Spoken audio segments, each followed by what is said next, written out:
Greetings of the day, children. This is in continuation with what we did last time, the basic nature of ammonia. Now, ammonium hydroxide, when it is mixed with aqueous salt solution,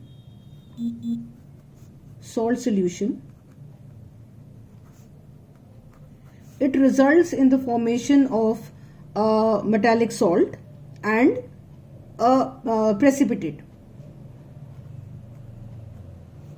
of hydroxide of metal.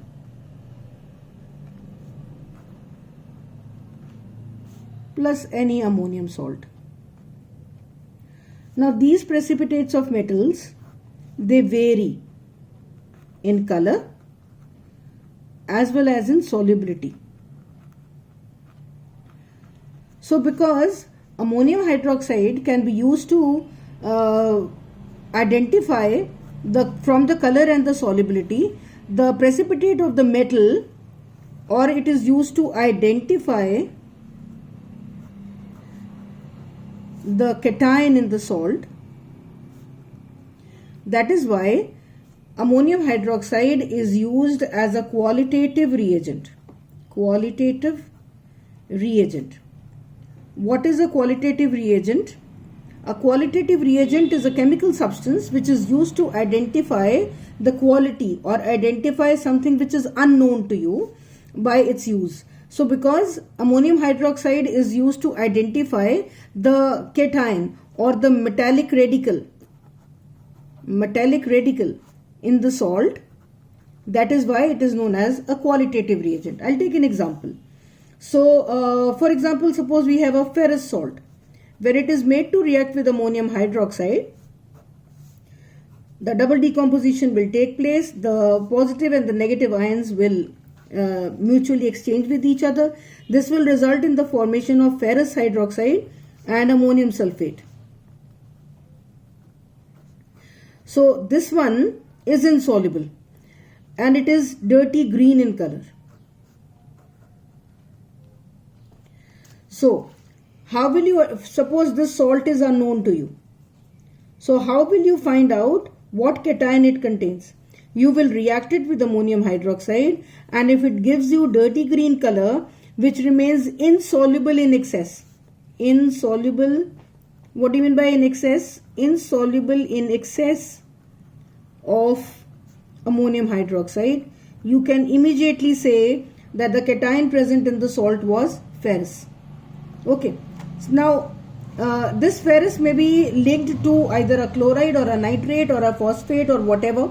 That doesn't matter because this part is going with ammonia. This is going with ammonia. You are only concerned with the cation. This ferrous will combine with OH and it will always be insoluble. This color will always be the same. It will be always insoluble in excess of ammonium hydroxide. So that means ammonium hydroxide has helped you to identify the cation in the salt. That is why it is known as a qualitative reagent, because we didn't know what it contained, and by using this we know that it contains ferrous. Similarly, suppose we have ferric chloride. Ferric now.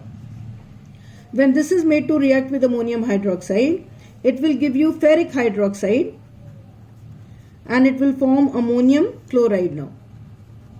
All salts of ammonia are soluble. This is soluble and this is also soluble. There is no exception. So whether it is ammonium sulfate or ammonium chloride or ammonium nitrate, whichever salt of ammonia will be there, it will always be soluble. But this is going to settle down as a precipitate and it is reddish brown in color. Reddish brown in color. Now you can be asked the question, how will you distinguish between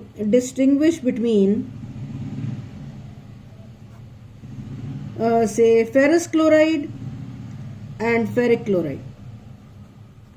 So here what is the chloride is same to both of them. What is different is one is ferrous and another is ferric. So what will you do? You will add ammonium hydroxide to both of them. The one which gives you dirty green color is a ferrous salt. The one which gives you reddish brown precipitate is a ferric salt. Even ferric salts are insoluble in excess of ammonium hydroxide. Okay. So this is how ammonium hydroxide can be used to identify the cation in the salt. I will take one more example. Though we have covered most of this in analytical chemistry, I will take the example of copper sulfate. Copper sulfate on reacting with ammonium hydroxide will give you copper hydroxide and ammonium sulfate. This one is going to settle down. This one is pale blue in color. Pale blue in color. So the one which is giving you pale blue color definitely contains copper. One thing is this. Second thing is, to this you add excess of ammonium hydroxide. So what do we have in the reactants? We have copper hydroxide and ammonium hydroxide and ammonium hydroxide. All these three. So when when excess of ammonium hydroxide is added to it, it results in the formation of a salt which is called tetraamine copper sulfate. Okay, tetra meaning 4.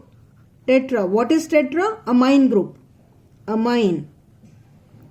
Tetraamine, and what is left? Copper and sulfate. So you write it as tetraamine copper sulfate. Now this particular product which is formed is deep blue in color, and of course it is soluble. So it is only a solution. There is no precipitate left. So when you add excess of ammonium hydroxide to this, the precipitates which were formed earlier, this one, they dissolve. And the color changes from pale blue to deep blue. Very important from examination point of view. What do you observe when ammonium hydroxide is added to copper sulfate? You will say it forms pale blue precipitate, and on adding excess of ammonium hydroxide, it forms a deep blue solution. That is all. Unless they ask you what is formed, you don't have to name it. So it is also sometimes referred to as inky blue. Both of them are correct. Okay, so this was regarding the use of ammonium hydroxide as a qualitative reagent, or we can also say because it is basic in nature. Now the next property, the third property, is the reducing action of ammonia. Now reducing action means ammonia is capable of removing oxygen from metallic oxides. Okay, so I'll just the first one is heated metallic oxides.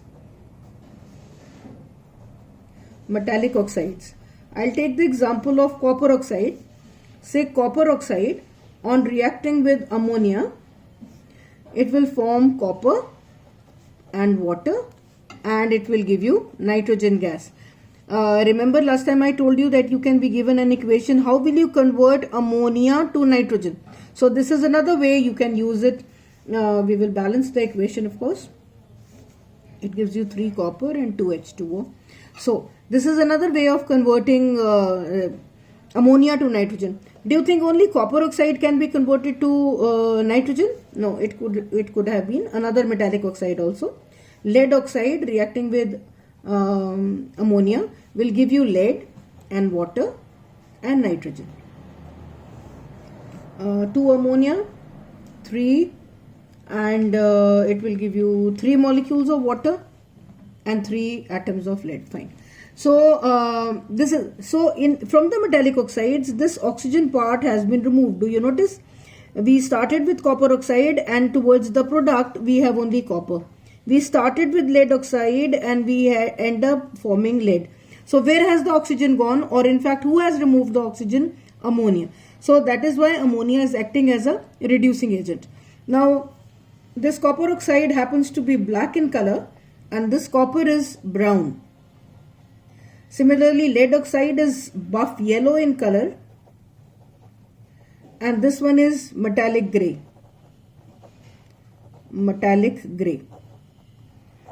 I will tell you a small experiment setup in which this can be demonstrated. We will take a combustion tube.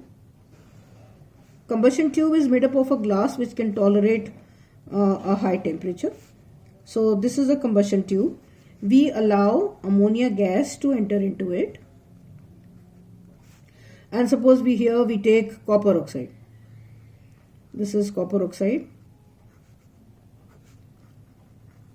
And initially we need to heat it from outside. Okay. And ammonia is passed over here. So basically we are talking of this reaction. Ammonia is passed over copper oxide, which is black in color. Okay. So yes. So we heat it a little. Now these three products are going to be formed. Copper is going to remain here only.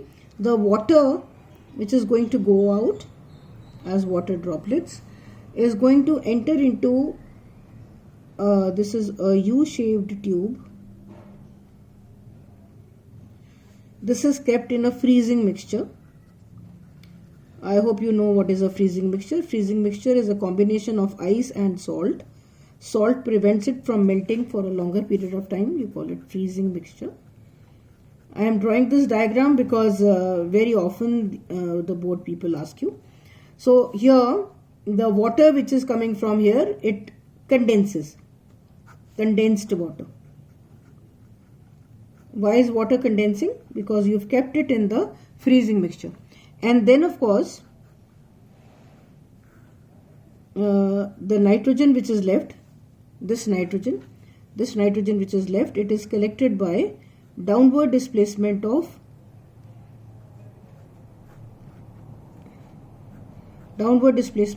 water.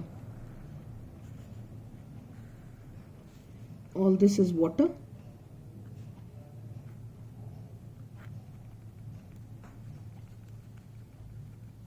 And nitrogen collects over here.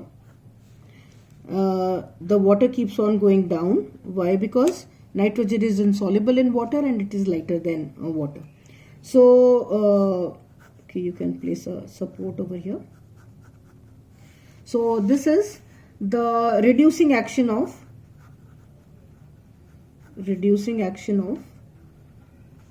ammonia on copper oxide. Okay, so this is again a very important reaction. This was when ammonia is reducing the heated metallic oxides. Ammonia can also reduce chlorine. Okay, so B part is ammonia reduces chlorine to hydrogen chloride. Both these reactions are very important. Please notice. Now here I will take two cases. One, when ammonia is in excess. When ammonia is excess. So what happens? This ammonia, it combines with this chlorine.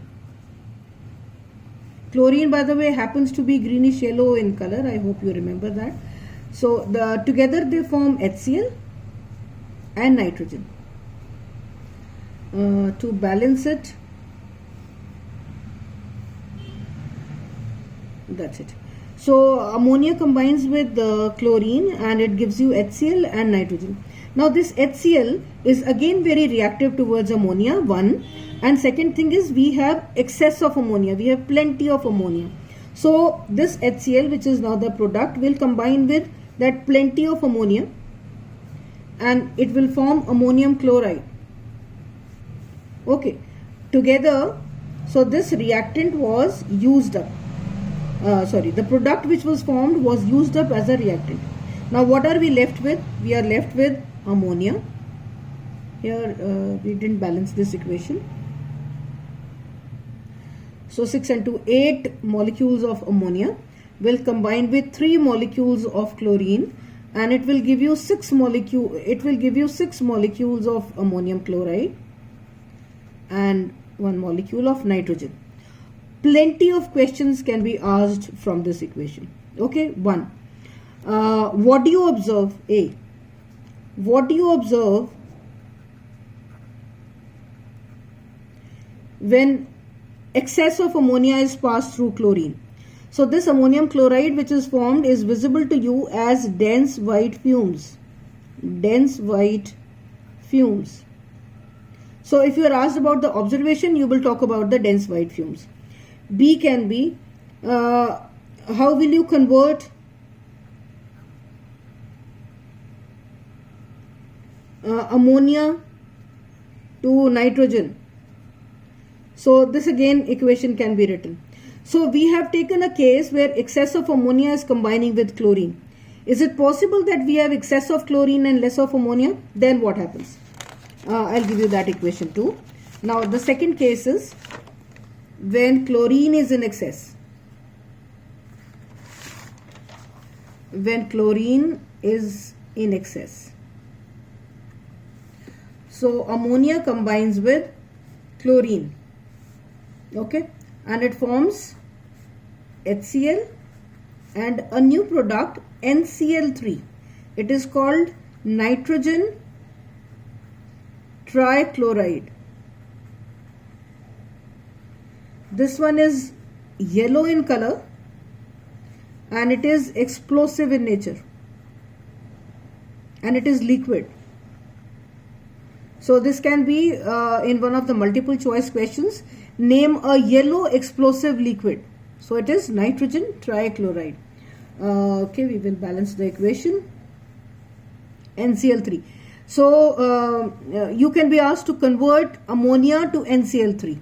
So you will write this particular equation. When excess of chlorine, chlorine by the way happens to be a greenish yellow gas.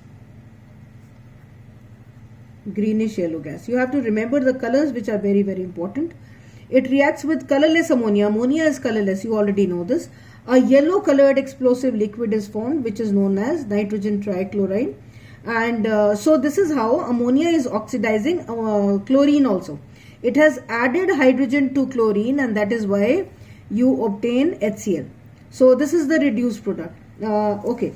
One more question can be asked. Name the reduced product. Name the reduced product formed when excess of ammonia reacts with either ammonia or metallic oxide. So I would like to tell you that in this equation, ammonium chloride, and in the previous equation, the metal, this is the reduced product. This is the reduced product. You have to remember this. And this is also the reduced product. Name the reduced product which is formed when ammonia is passed over lead oxide. So the reduced product is lead. Here ammonium chloride is the reduced product. Okay. And when ammonia combines with chlorine, this is the reduced product. This is the reduced product. All these questions are very important. Anyway, so this is all we had in ammonia, in the properties of ammonia. Now the tests for ammonia. Things like its odor or its physiological nature or the action on indicators are all physical properties. That cannot be used to identify ammonia. What we can use is that glass rod dipped in HCl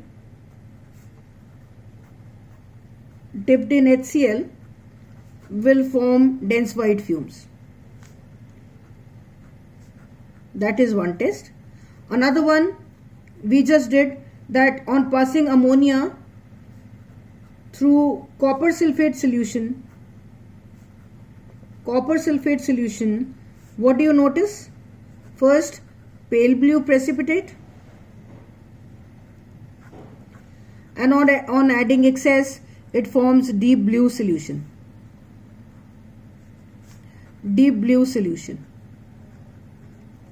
And there is one more test which is known as Nessler's reagent.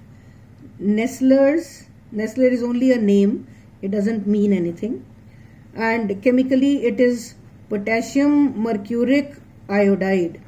It is colorless. On passing ammonia through it, it turns to brown, and if excess of ammonia is passed through it, then it forms brown precipitate.